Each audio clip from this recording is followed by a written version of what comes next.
Hello વિદ્યાર્થી મિત્રો, જો વિડીયો ઝાંખો દેખાતો હોય તો સેટિંગમાં જઈને ક્વોલિટીમાં જઈને હાયર પિક્ચર ક્વોલિટી અથવા 720 પિક્સલ ઉપર ક્લિક કરી નાખવાનું, એટલે તમારો વિડીયો એકદમ ક્લીન દેખાશે. હેલો વિદ્યાર્થી મિત્રો, welcome to YouTube channel D solution. હજી આપણે ધોરણ 6માં સામાજિક વિજ્ઞાનમાં પાઠ નંબર 2 આદિમાનવથી સ્થાયી જીવનની સફર એ વિશે આપણે જોવાનું છે. તમારે સ્વાધ્યાય પોથી પૂરવી હોય તો પણ પૂરી શકશો આમાંથી. દરેકના જવાબ આપણે આ વિડીયોમાં તમને મળી રહેશે. જો વિડીયો ગમે તો લાઈક કરો, શેર કરો, સબસ્ક્રાઈબ કર્યો અને તમારા મિત્રો સુધી પણ પહોંચાડો. તો ચાલો હવે વિડીયોની આપણે શરૂઆત કરીએ. પહેલો પ્રશ્ન છે વિકલ્પો. આદિમાનવનું જીવન કેવું હતું? તો એના જવાબમાં આવશે ભટકતું જીવન. પછી આગળ બીજું, આદિમાનવો કયા પ્રાણીઓને શોધવા એક જગ્યાએથી બીજી જગ્યાએ ભટકતા રહેતા? તો એનો જવાબ આવશે સી, હરણ અને ઘેટા બકરા. પછી ત્રીજું, આદિમાનવ શિકાર કરવા માટે કયા સાધનોનો ઉપયોગ કરતા નહોતા? તો એનો જવાબ આવશે એ, બંદૂક. પછી આગળ ચોથું, આદિમાનવ કઈ ટેકનોલોજી સાથે સંકળાયેલો હતો? તો એનો જવાબ આવશે ડી, પથ્થરની. પછી આગળ, મેહરગઢ ક્યાં આવેલું છે? તો જવાબ આવશે ડી, પાકિસ્તાનમાં. પછી છઠ્ઠું, કાશ્મીરનું કયું સ્થળ પાષાણકાલીન અવશેષો ધરાવે છે? તો જવાબ આવશે બી, બુર્જહોમ. પછી આગળ સાતમું, ભારતમાંથી મળી આવેલી પ્રાચીન ગુફા સંબંધિત નીચેના પૈકી કયું વિધાન યોગ્ય નથી? તો એનો જવાબ આવશે સી, આદિમાનવ ગુફાઓમાં રહી લોખંડના ઓજારો બનાવતો હતો. પછી આગળ આઠમું, ભીમબેટકા કયા રાજ્યમાં આવેલું છે? તો એનો જવાબ આવશે એ, મધ્યપ્રદેશ. પછી આગળ નવમું, નીચે પૈકી કયું સ્થળ પાષાણકાલીન માનવ વસાહતનું નથી? તો એનો જવાબ આવશે બી, ઉજ્જૈન. પછી આગળ 10મું, આજથી લગભગ ખાલી જગ્યા વર્ષ પહેલા માનવી અગ્નિનો ઉપયોગ કરવા લાગ્યો હતો? જવાબ આવશે ડી, 11,000. પછી આગળ 11મું, શેના ઉપયોગથી સ્ત્રીઓ, પુરુષો અને બાળકો અનાજના દાણા એકત્રિત કરતા હતા? તો જવાબ આવશે બી, પથ્થરના. પછી આગળ 12મું, માનવીના સ્થાયી જીવનનો પ્રથમ સાથીદાર કોણ હતો? તો જવાબ આવશે કૂતરો. પછી આગળ 13મું, સ્થાયી જીવનથી આદિમાનવે કેવી પ્રવૃત્તિઓ શરૂ કરી નહોતી? તો જવાબ આવશે ઉદ્યોગ. પછી આગળ 14મું, કઈ બે પ્રવૃત્તિઓએ આદિમાનવને સ્થાયી જીવન તરફ પરિવર્તિત કર્યા? તો જવાબ આવશે એ, ખેતી અને પશુપાલન. પછી આગળ, મેહરગઢમાંથી કોના અવશેષો મળી આવ્યા છે? તો જવાબ આવશે સી, ઘઉં, જવ, ઘેટા બકરા પથ્થરના ઓજારોના. પછી આગળ 16મું, લાંઘણજ ગુજરાતમાંથી કયા પ્રાણીના અવશેષ મળ્યા છે? તો જવાબ આવશે ડી, ગેંડો. પછી 17મું, નીચે આપેલ કઈ જોડ સાચી છે? તો આપેલા ત્રણે, એટલે કે મહાગઢ ચોખા આવે, બુર્જહોમ મૈસૂર આવે અને મેહરગઢ ઘઉં પણ આવે. પછી આગળ 18મું, મહારાષ્ટ્રના કયા સ્થળેથી આદિમાનવ વસવાટના અવશેષો મળેલ છે? તો એમાં જવાબમાં આવશે ઇનામ ગામ. પછી આગળ 19મું, મેહરગઢમાં આદિમાનવના ઘરનો આકાર કેવો રહેતો? તો જવાબ આવશે સી, લંબચોરસ. પછી 20મું, આદિમાનવો અગ્નિથી પરિચિત હશે એવું કયા અવશેષોને આધારે કહી શકાય? તો જવાબ આવશે ડી, રાખના અવશેષોના આધારે. પછી આગળ 21મું, આદિમાનવના જીવનમાં પરિવર્તન લાવનારી બીજી કઈ શોધ હતી? તો જવાબ આવશે બી, ચક્ર એટલે કે પૈડું. પછી આગળ 22મું, પથ્થરમાંથી બનાવેલા ખેતીના ઓજારોમાં કયા ઓજારનો સમાવેશ થતો નથી? તો જવાબ આવશે બી, હળ. પછી આગળ 23મું, સ્થાયી થયેલા આદિમાનવમાં આવેલા વ્યાપક પરિવર્તનમાં કઈ બાબતનો સમાવેશ ન કરી શકાય? તો જવાબ આવશે બી, શિક્ષણ. ચાલો પછી આગળનો પ્રશ્ન નંબર 2, યોગ્ય શબ્દો વડે ખાલી જગ્યા પૂરો. એમાં પહેલું, રેલવે ભારતમાં આશરે 150 વર્ષથી ચાલે છે. જવાબ આવશે 150. પછી આગળ બીજું, આદિમાનવો એટલે ખૂબ જ જૂના સમયના માનવો.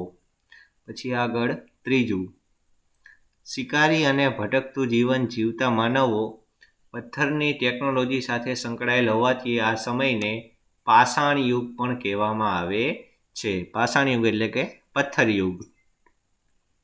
પછી આગળ ચોથું, મધ્ય ભારતની વિંધ્ય પર્વતમાળામાં આદિમાનવના વસવાટવાળી અનેક ગુફાઓ મળી આવી છે. જવાબ આવશે વિંધ્ય.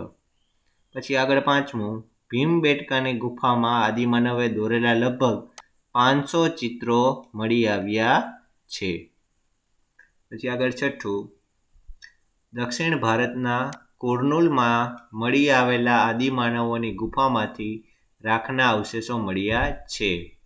પછી સાતમું, અગ્નિની જેમ પરિવર્તન લાવનાર બીજું માધ્યમ એટલે કે ચક્ર. આદિમાનવો નદીની આસપાસ ધાન્ય ઉગાડતા હતા. આગળ નવમું, પછી લોકો ધાન્ય ઉગાડવા પથ્થરનો ઉપયોગ કરતા હતા. પછી આગળ 10મું, અનાજનો સંગ્રહ કરવા આદિમાનવે માટીના માટલા ઘડા બનાવવાની શરૂઆત કરી. પછી આગળ 11મું, આદિમાનવ વસવાટનું સ્થળ કોલ્ડી હવા ઉત્તર પ્રદેશ રાજ્યમાં આવેલું છે. પછી આગળ 12મું, પુરાવા અનુસાર આદિમાનવ મૃત્યુ પામનારને માન સન્માનથી દફનાવતા હતા. ચાલો હવે અહીંયા પ્રશ્ન આપણો પૂરો. આગળ આવે છે ખરા ખોટા. ચાલો પહેલું ખરા ખોટું, બળદગાડું એ સૌથી જૂનું વાહન છે. તો જવાબ આવશે સાચું. આગળ બીજું, આદિમાનવની ભટકતી અવસ્થા એટલે હન્ટર એન્ડ ગેધર્સ. તો જવાબ આવશે સાચું. પછી આગળ ત્રીજું, પાષાણ યુગમાં પથ્થરના હથિયારનો ઉપયોગ થતો હતો. તો જવાબ આવશે સાચું. આગળ ચોથું, વરસાદ અને જંગલી પ્રાણીઓથી પોતાનું રક્ષણ કરવા આદિમાનવો પ્રાકૃતિક ગુફામાં રહેતા. તો જવાબ આવશે સાચું. પછી આગળ પાંચમું, ભીમબેટકામાં આદિમાનવે સિંહ અને વાઘના ચિત્રો દોરેલા છે. તો જવાબ આવશે ખોટું.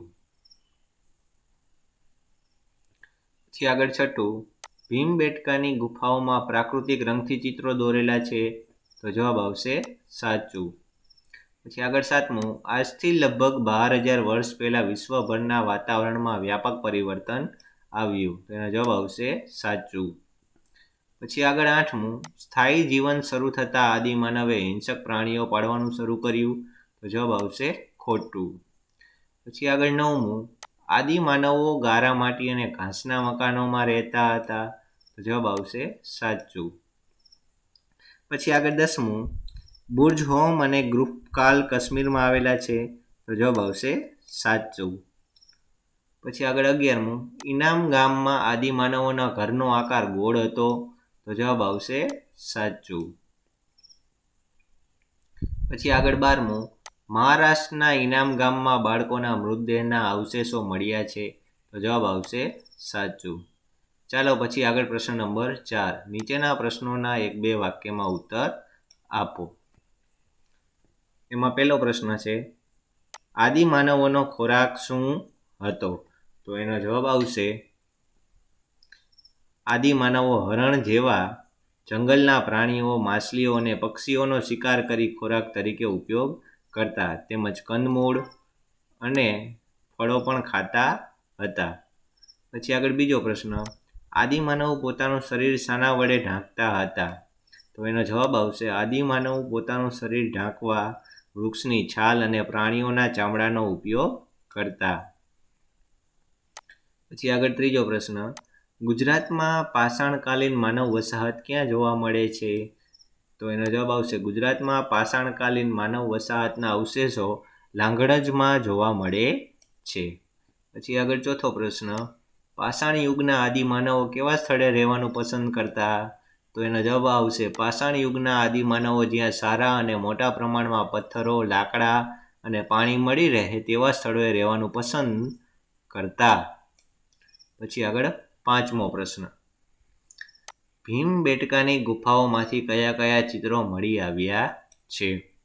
તેના જવાબમાં આવશે, ભીમબેટકાની ગુફાઓમાં પક્ષીઓ, હરણ, લાકડાના ભાલા, વૃક્ષો અને માનવોના ચિત્ર મળી આવ્યા છે.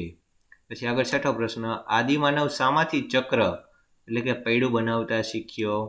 તો એનો જવાબ આવશે આદિમાનવ ઝાડના થડ અને જાડા લાકડાઓમાંથી પૈડું બનાવતા શીખ્યો. પછી આગળ સાતમો પ્રશ્ન, આદિમાનવો કેવા પાકો ઉગાડતા હતા? તો એનો જવાબ આવશે આદિમાનવો ઘઉં, જવ અને અન્ય ધાન્ય પાકો ઉગાડતા હતા. પછી આગળ આઠમો પ્રશ્ન, આદિમાનવો કેવા પશુઓ પાળતા હતા? તો એનો જવાબ આવશે આદિમાનવો કૂતરો, ઘેટા, બકરા અને ગાય, ભેંસ, ભૂંડ જેવા પ્રાણીઓ પાળતા હતા. પછી આગળ નવમો પ્રશ્ન, કૃષિ અને પશુપાલન અપનાવ્યા બાદ આદિમાનવનો ખોરાક શું હતો? તો એનો જવાબ આવશે કૃષિ અને પશુપાલન અપનાવ્યા બાદ આદિમાનવ ઘઉં, જવ, પશુઓના માંસ અને આસપાસના ફળો ખાતા હતા. પછી આગળ દસમો પ્રશ્ન, આદિમાનવે ખેતી માટે કયા ઓજારનો ઉપયોગ કર્યો હતો? તો એનો જવાબ આવશે આદિમાનવે ખેતી માટે ખુરપી, છીણી અને દાંતરડાનો ઉપયોગ કર્યો હતો. પછી આગળ 11મો, મેહરગઢ પાકિસ્તાનમાંથી કયા કયા અવશેષો મળી આવ્યા છે? તો એનો જવાબ આવશે મેહરગઢ પાકિસ્તાનમાંથી ઘઉં, જવ, ઘેટા, બકરા અને પથ્થરના ઓજારના અવશેષો મળી આવ્યા છે. પછી આગળ 12મો પ્રશ્ન, બિહારમાં કયા સ્થળેથી આદિમાનવના અવશેષો મળી આવ્યા છે? તો એના જવાબમાં આવશે બિહારના ચિરાંદમાં આદિમાનવના અવશેષ મળી આવ્યા છે. પછી આગળ 13મો પ્રશ્ન, આદિમાનવ વસવાટના કયા સ્થળેથી કૃષિ અને તીક્ષ્ણ ઓજારના અવશેષો મળી આવ્યા છે? તો એનો જવાબ આવશે આદિમાનવ વસવાટના મેહરગઢ અને ઇનામ ગામમાંથી કૃષિ અને તીક્ષ્ણ ઓજારના અવશેષો મળી આવ્યા છે. ચાલો પ્રશ્ન 14મો પ્રશ્ન, આદિમાનવના શરૂઆતના સમયને પાષાણ યુગ શા માટે કહે છે? તેનો જવાબ આવશે આદિમાનવ શિકારી અને ભટકતું જીવન જીવતા માનવો પથ્થરની ટેકનોલોજી સાથે સંકળાયેલા હોવાથી શરૂઆતના સમયને પાષાણ યુગ તરીકે ઓળખવામાં આવે છે. પછી આગળ 15મો પ્રશ્ન, કઈ પ્રવૃત્તિના કારણે માનવ જીવનના ભટકતા જીવનનો અંત આવ્યો? તો એના જવાબમાં આવશે કૃષિ અને પશુપાલનની પ્રવૃત્તિના કારણે માનવ જીવનના ભટકતા જીવનનો અંત આવ્યો. પછી આગળ 16મો પ્રશ્ન, વિંધ્ય પર્વતમાળામાં કઈ નદીની આસપાસના પ્રદેશમાંથી પ્રાકૃતિક ગુફાઓ મળી આવી છે? તો એનો જવાબમાં આવશે વિંધ્ય પર્વતમાળામાં નર્મદા નદીની આસપાસના પ્રદેશમાંથી પ્રાકૃતિક ગુફાઓ મળી આવી છે. ચાલો પછી આગળ 17મો પ્રશ્ન, વાતાવરણમાં પરિવર્તન આવતા કયા પ્રાણીઓની સંખ્યા વધવા લાગી હતી? તો જવાબમાં આવશે વાતાવરણમાં પરિવર્તન આવતા હરણ, ઘેટા, બકરા જેવા તૃણાહારીઓની સંખ્યા વધવા લાગી હતી.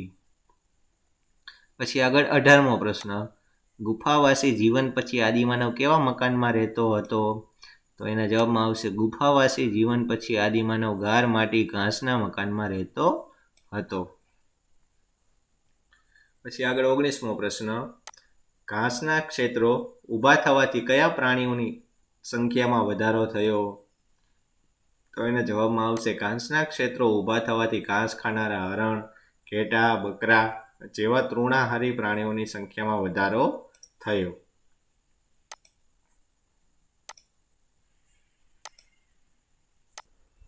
પછી આગળ 5મો પ્રશ્ન, નીચેના પ્રશ્નોના ટૂંકમાં ઉત્તર આપો. એમાં પહેલો પ્રશ્ન છે, આદિમાનવો પથ્થરનો ઉપયોગ કયા કયા કાર્યો માટે કરતા હતા? તો એનો જવાબ આવશે આદિમાનવો પથ્થરનો ઉપયોગ મુખ્યત્વે શિકાર માટે કરતા. તે ઉપરાંત તેઓ વનસ્પતિ કાપવા અને પ્રાણીઓને ચીરીને તેમની ચામડી કાઢવા પણ પથ્થરોનો ઉપયોગ કરતા. પછી આગળ બીજો પ્રશ્ન, અગ્નિના ઉપયોગથી આદિમાનવનો જીવનમાં કેવું પરિવર્તન આવ્યું?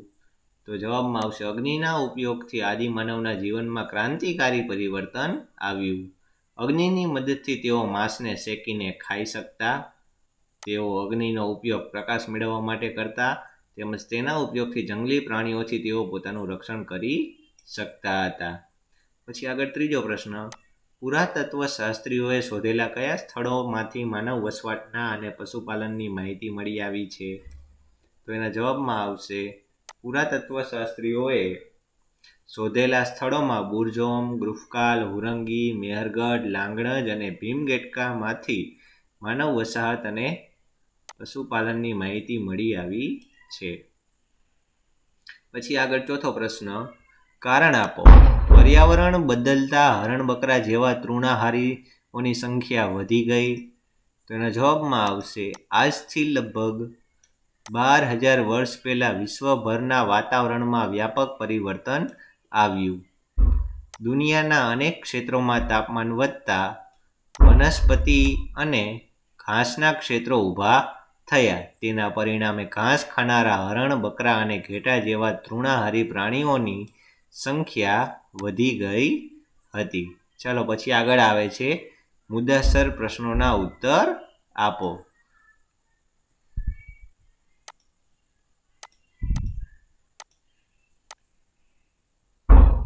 પછી આગળ પહેલો પ્રશ્ન, આદિમાનવને ભટકતા જીવન દરમિયાન કેવી મુશ્કેલીઓ પડી હશે? તો એનો જવાબ આવશે ભટકતા આદિમાનવો પર ક્યારેક જંગલી પ્રાણીઓ હુમલો કરતા હશે. જંગલી પ્રાણીઓ દોડવામાં ઝડપી હોવાથી આદિમાનવને તેમનો શિકાર કરવામાં ઘણી તકલીફ પડી હશે. ખોરાક શિકારની શોધમાં તેમને એક સ્થળેથી બીજા સ્થળે ભટકવું રહેવું પડ્યું હશે. ઘણીવાર અજાણતા ઝેરી વનસ્પતિ ખાવાથી પણ મૃત્યુ પણ થયા હશે. તે ઉપરાંત પાણીની જરૂરિયાત માટે તેમને ઘણું ચાલવું પડતું હશે. પછી આગળ બીજો પ્રશ્ન, ટૂંક નોંધ લખો. અગ્નિની શોધ અને ઉપયોગ. ના જવાબમાં આવશે અગ્નિની શોધ આદિમાનવની સૌથી મહત્વની શોધ ગણાય છે. દક્ષિણ ભારતના કુર્નૂલમાં મળેલા રાખના અવશેષો પરથી કહી શકાય કે આદિમાનવ અગ્નિથી પરિચિત હશે. ઇતિહાસકારોના મત મુજબ આજથી લગભગ 11,000 વર્ષ પહેલા માનવી અગ્નિનો ઉપયોગ કરવા લાગ્યો હતો. અગ્નિના ઉપયોગથી તેમના જીવનમાં ક્રાંતિકારી પરિવર્તન આવ્યું. તેઓ અગ્નિની મદદથી માંસ શેકીને ખાતા થયા. પ્રકાશ મેળવવા પણ અગ્નિનો ઉપયોગ કરવા લાગ્યા. વળી જંગલી પ્રાણીઓથી રક્ષણ મેળવવા પણ અગ્નિનો ઉપયોગ થવા લાગ્યો. આમ અગ્નિની શોધ આદિમાનવના જીવન માટે ખૂબ જ મહત્વપૂર્ણ બની હશે. ચાલો પછી આગળ ત્રીજો પ્રશ્ન, સ્થાયી જીવન માટેની જરૂરિયાત શા માટે ઊભી થઈ? તો એના જવાબમાં આવશે વાતાવરણમાં આવેલ પરિવર્તનને કારણે આદિમાનવો ઘાસ, વૃક્ષો અને વનસ્પતિની સાથે સાથે ઘઉં, જવ અને અન્ય ધાન્યોના સંપર્કમાં આવ્યા. પથ્થરના ઉપયોગથી અનાજના દાણા એકત્રિત કરવા લાગ્યા. આમ ધીમે ધીમે નદી કિનારાની આસપાસ ધાન્ય ઉગાડવાની શરૂઆત કરી અને તેની આસપાસ ગારા માટી ઘાસના મકાનોમાં રહેવાનું શરૂ કર્યું. આમ ક્રમશઃ ભટકતા જીવનનો અંત આવ્યો અને સ્થાયી જીવનની શરૂઆત થઈ. પછી આગળ ચોથો પ્રશ્ન, કઈ પ્રક્રિયાએ ભારતમાં સ્થાયી જીવનની શરૂઆત કરી? તો એના જવાબમાં આવશે આપણે જાણીએ છીએ કે કૃષિ માટેના સ્થળોને છોડીને જઈ શકાતું નથી. કારણ કે પાકને ઉગતા થોડો સમય લાગે છે, તેને પાણીની જરૂર પડે છે અને પાક તૈયાર થતાં અનાજના છોડને કાપીને તેમાંથી અનાજ પણ કાઢવું પડે છે. આ પ્રક્રિયાએ ભારતમાં સ્થાયી જીવનની શરૂઆત કરી. ચાલો પછી આગળ પાંચમો પ્રશ્ન, મેહરગઢમાં આદિમાનવ વસવાટ વિશે નોંધ લખો. ચાલો એના જવાબમાં આવશે મેહરગઢ હાલ પાકિસ્તાનમાં છે. પ્રાચીન સમયમાં તે ભારતનું સૌથી પ્રાચીન નામ ગણી શકાય. અહીંથી કૃષિ અને તીક્ષ્ણ ઓજારોના અવશેષો પણ મળી આવ્યા છે. અહીં ઘઉં અને જવની ખેતી થતી હતી. તેઓ અનાજનો સંગ્રહ કરતા તથા ઘેટા બકરા પણ પાળતા. અહીંથી પ્રાણીઓના હાડકાંના અવશેષ પણ મળી આવ્યા છે. મેહરગઢમાં લોકો લંબચોરસ ઘરોમાં રહેતા. ત્યાંના ઘરોમાં અનાજ સંગ્રહ કરવાના નાના નાના કોઠાર પણ મળી આવ્યા છે. મેહરગઢ વાસીઓ મૃત્યુ પામનારને માન સન્માનથી દફનાવતા હતા. એક જગ્યાએ મનુષ્યની સાથે બકરીને પણ દફનાવાઈ છે, જે તેમની મૃત્યુ પછીના જીવનની માન્યતા સૂચવે છે. પછી આગળ છઠ્ઠો પ્રશ્ન, ભીમબેટકા વિશે નોંધ લખો. તો એના જવાબમાં આવશે મધ્યપ્રદેશમાં નર્મદા નદીની ખીણ પ્રદેશમાં ભીમબેટકા નામની એક ગુફા મળી આવી છે. તે આદિમાનવના વસવાટનું એક પુરાતન સ્થળ છે. આ ગુફાઓમાંથી આદિમાનવે દોરેલા પક્ષીઓ, હરણ, લાકડાના ભાલા, વૃક્ષો તેમજ માનવોના લગભગ 500 જેટલા ચિત્રો પણ મળી આવ્યા છે. આ ચિત્રો કુદરતી રંગો વડે દોરવામાં આવેલા છે. ચાલો તો વિદ્યાર્થી મિત્રો, અહીંયા આપણે પાર્ટ 2 આદિમાનવોની સ્થાયી સફર પૂરો થાય છે. જો તમને ગમે તો લાઈક કરો, શેર કરો અને તમારા મિત્રો સુધી પણ આ વિડીયોને શેર કરો.